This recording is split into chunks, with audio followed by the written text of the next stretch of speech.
People fall for the myth that good writers act alone, but that just isn't true.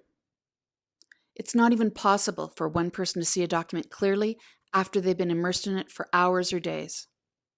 So having someone else read your work is an essential part of the process. Because of this, we always encourage writers to get quick, informal, interactive feedback on a document before it moves into the formal review process.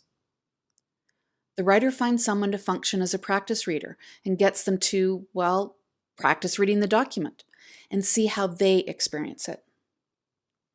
Writers learn a lot from these interactions, and the changes they make as a result naturally boost reader friendliness.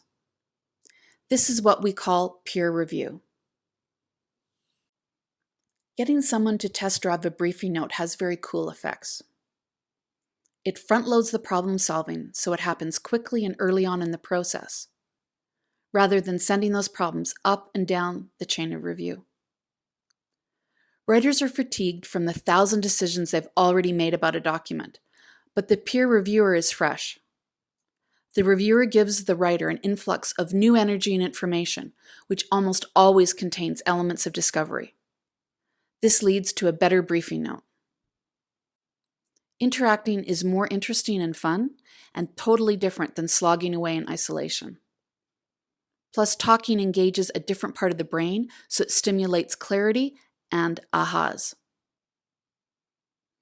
Both writer and peer reviewer learn from this process in a way that builds capacity, and, as a lovely side effect, builds nice working relationships in which people become more comfortable giving each other constructive feedback.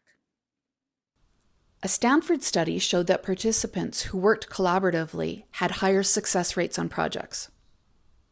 But more fascinatingly, they kept working 64% longer than their solitary peers, felt more engaged, and were less tired.